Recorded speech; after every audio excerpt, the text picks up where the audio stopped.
കേരളത്തിലെ സ്ത്രീജനങ്ങൾ കാത്തിരുന്ന സ്ത്രീ സുരക്ഷാ പെൻഷൻ പദ്ധതിയെക്കുറിച്ചുള്ള നിർണായക വിവരങ്ങളാണ് ഇന്നത്തെ വീഡിയോയിൽ ഷെയർ ചെയ്യുന്നത്. സ്ത്രീ സുരക്ഷാ പെൻഷൻ നിർത്തലാക്കുമോ? നിലവിൽ പെൻഷൻ വാങ്ങുന്നവർക്ക് തുടർന്നും തുക ലഭിക്കുമോ? പുതിയ സർക്കാർ പ്രഖ്യാപനങ്ങൾ എന്തൊക്കെയാണ്? ചിലരുടെ പെൻഷൻ മുടങ്ങാൻ കാരണം എന്താണ്? അർഹരായവർ ഇനി എന്തൊക്കെ കാര്യങ്ങൾ ശ്രദ്ധിക്കണം? തുടങ്ങിയ കാര്യങ്ങളാണ് ഈ വീഡിയോയിൽ ഷെയർ ചെയ്യുന്നത്.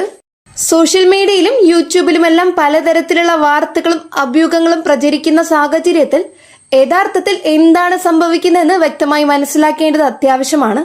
കാരണം ഈ പദ്ധതി വെറുമൊരു സാമ്പത്തിക സഹായം മാത്രമല്ല, നിരവധി സ്ത്രീകളുടെ ജീവിത സുരക്ഷയുമായി ബന്ധപ്പെട്ട ഒരു പ്രധാന ക്ഷേമ പദ്ധതിയാണ്.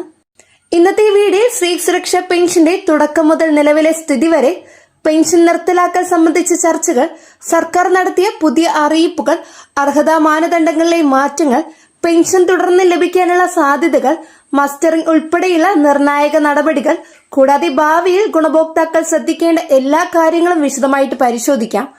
അതിനാൽ ഈ വീഡിയോ അവസാനം വരെ കണ്ടാൽ മാത്രമേ സ്ത്രീ സുരക്ഷാ പെൻഷനെ കുറിച്ചുള്ള എല്ലാ സംശയങ്ങൾക്കും വ്യക്തമായ മറുപടി ലഭിക്കൂ. വീഡിയോ ആരംഭിക്കുന്നതിന് മുമ്പ് ചാനൽ ആദ്യമായിട്ട് കാണുന്നവരാണെന്നുണ്ടെങ്കിൽ സബ്സ്ക്രൈബ് ചെയ്യാനും ബെല്ലൈക്കൺ അമർത്താനും മറക്കരുത്. ആദ്യം തന്നെ ഒരു പ്രധാന കാര്യം വ്യക്തമാക്കേണ്ടതുണ്ട്. സ്ത്രീ സുരക്ഷാ പെൻഷൻ പൂർണ്ണമായും നിർത്തലാക്കിയെന്ന തരത്തിലുള്ള ഔദ്യോഗിക സർക്കാർ പ്രഖ്യാപനം നിലവിൽ വന്നിട്ടില്ല. എന്നാൽ അർഹതാ മാനദണ്ഡങ്ങളുടെ കർശന പരിശോധന, റേഷൻ കാർഡ് ഭാഗങ്ങളുടെ പുനർപരിശോധന, മറ്റ് പെൻഷനുകൾ കൈപ്പറ്റുന്നവരുടെ വിവരശേഖരണം എന്നിവയുടെ ഭാഗമായി ചില ഗുണഭോക്താക്കളുടെ അപേക്ഷകൾ താൽക്കാലികമായി തടയപ്പെടുകയോ അർഹത നഷ്ടപ്പെടുകയോ ചെയ്യാം. ആയതിനാൽ പെൻഷൻ നിർത്തിയെന്ന വാർത്തയും എല്ലാവർക്കും തുടരുമെന്ന വാർത്തയും ഒരുപോലെ ശരിയല്ല. ഓരോ ഗുണഭോക്താവിന്റെയും അർഹതയാണ് നിർണായക ഘടകം. മുഖ്യമന്ത്രിയുടെ സ്ത്രീ സുരക്ഷാ പദ്ധതിയുടെ ഭാഗമായി സാമ്പത്തികമായി പിന്നോക്കം നിൽക്കുന്ന തൊഴിലില്ലാത്ത സ്ത്രീകൾക്കും ട്രാൻസ് വനിതകൾക്കും പ്രതിമാസം ധനസഹായം നൽകുകയാണ് പദ്ധതിയുടെ ലക്ഷ്യമായിരുന്നത്. 35 മുതൽ 60 വയസ്സ് വരെയുള്ളവരാണ് പ്രധാന ഗുണഭോക്തൃ ഭാഗം. നിലവിൽ മറ്റ് സാമൂഹ്യ സുരക്ഷാ പെൻഷനുകൾ വാങ്ങാത്തവർക്കാണ് ഈ പദ്ധതിയുടെ പ്രയോജനം ലഭിച്ചിരുന്നത്. സംസ്ഥാന സർക്കാർ ഈ പദ്ധതി ആരംഭിച്ചത് സാമ്പത്തിക സുരക്ഷ ഉറപ്പാക്കാനും കുടുംബ വരുമാനം കുറഞ്ഞ സ്ത്രീകൾക്ക് സ്ഥിരമായ ഒരു സഹായം നൽകാനുമായിരുന്നു. സ്ത്രീ സുരക്ഷ പെൻഷൻ തുടരുമോ എന്ന ചോദ്യമാണിപ്പോൾ ഏറ്റവും കൂടുതൽ ആളുകൾ ചോദിക്കുന്നത്. ഇതിനുള്ള മറുപടി അർഹത നിലനിൽക്കുന്നിടത്തോളം പദ്ധതി തുടരുമെന്നതാണ്. എന്നാൽ അപേക്ഷ നൽകിയ സമയത്തെ വിവരങ്ങളും ഇപ്പോഴത്തെ സാഹചര്യങ്ങളും തമ്മിൽ വ്യത്യസ്തമുണ്ടെങ്കിൽ പരിശോധനയിൽ അത് കണ്ടെത്തപ്പെടും. ഉദാഹരണത്തിന് റേഷൻ കാർഡ് ഭാഗം മാറിയിട്ടുണ്ടെങ്കിൽ, മറ്റേതെങ്കിലും സർക്കാർ പെൻഷൻ ലഭിച്ചു തുടങ്ങിയിട്ടുണ്ടെങ്കിൽ, സർക്കാർ ജോലിയോ സ്ഥിര വരുമാനമോ ലഭിച്ചിട്ടുണ്ടെങ്കിൽ അർഹത പുനർപരിശോധിക്കപ്പെടാം. അത്തരത്തിൽ ചിലരുടെ പേര് ഗുണഭോക്തൃ പട്ടികയിൽ നിന്ന് ഒഴിവാക്കപ്പെടാനും സാധ്യതയുണ്ട്. സമീപകാല സർക്കാർ അറിയിപ്പുകളിൽ സാമൂഹ്യ സുരക്ഷാ പെൻഷനുകളുടെ അർഹത വീണ്ടും പരിശോധിക്കുന്ന നടപടികൾ പ്രാധാന്യം നൽകിയിട്ടുണ്ട്.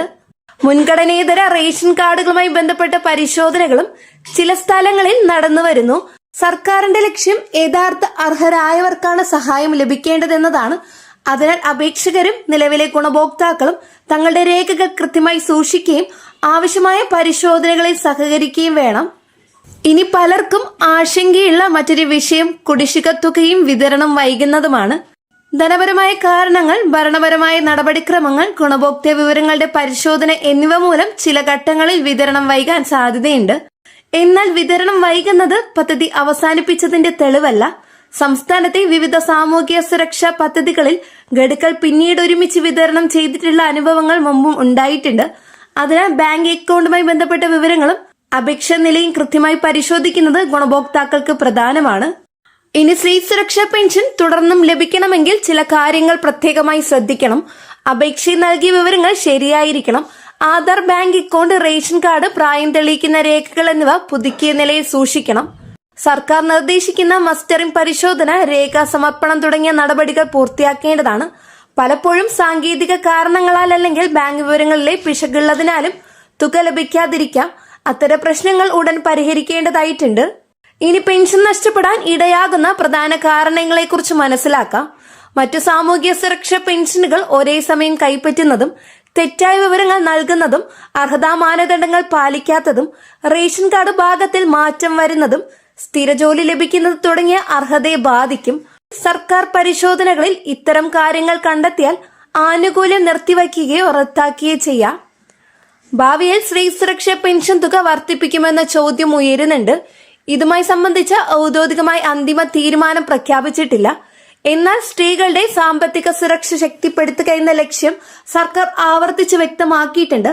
അതിനാൽ ഭാവിയിലെ ബജറ്റുകളിലും ക്ഷേമ പദ്ധതികളിലും ഈ മേഖലയുമായി ബന്ധപ്പെട്ട പുതിയ പ്രഖ്യാപനങ്ങൾ വരാനുള്ള സാധ്യത നിരാകരിക്കാനാകില്ല.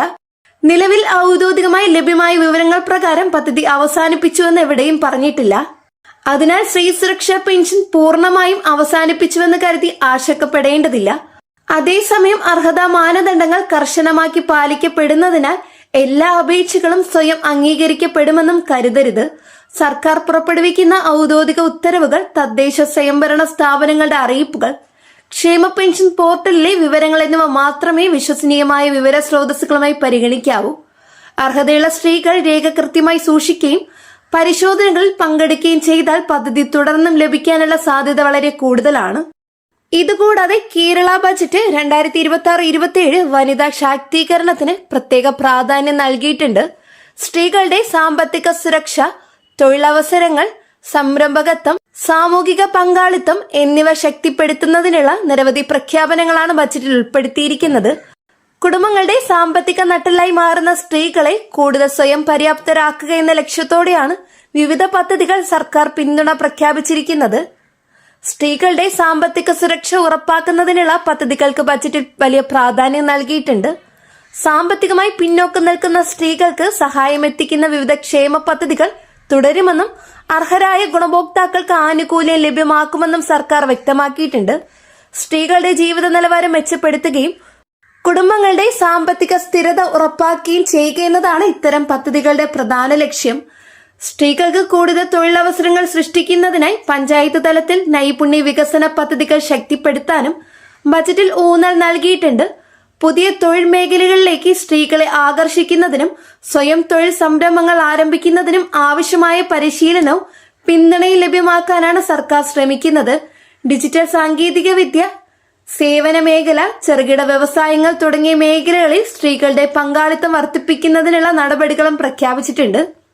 കേരളത്തിലെ വനിതാ ശാക്തീകരണത്തിന്റെ വിജയ മാതൃകയായ കുടുംബശ്രീക്ക് ബജറ്റിൽ വീണ്ടും വലിയ പിന്തുണ ലഭിച്ചിട്ടുണ്ട്. കുടുംബശ്രീ യൂണിറ്റുകൾ വഴി പ്രവർത്തിക്കുന്ന വനിതാ സംരംഭങ്ങളെ കൂടുതൽ ശക്തിപ്പെടുത്താനും പുതിയ സംരംഭങ്ങൾ ആരംഭിക്കാനും വിപണി സൗകര്യങ്ങൾ വികസിപ്പിക്കാനുമുള്ള നടപടികൾ ഉൾപ്പെടുത്തിയിട്ടുണ്ട്. ഗ്രാമീണ മേഖലയിലെ സ്ത്രീകൾക്ക് വരുമാന മാർഗങ്ങൾ സൃഷ്ടിക്കുന്നതിനും പ്രാദേശിക ഉൽപ്പന്നങ്ങൾക്ക് കൂടുതൽ വിപണി കണ്ടെത്തുന്നതിനും ഇത് സഹായകരമാകും. ജോലി ചെയ്യുന്ന സ്ത്രീകളുടെ സുരക്ഷയും സൗകര്യവും മെച്ചപ്പെടുത്തുന്നതിനുള്ള പദ്ധതികൾക്കും ബജറ്റിൽ പ്രാധാന്യം നൽകിയിട്ടുണ്ട്.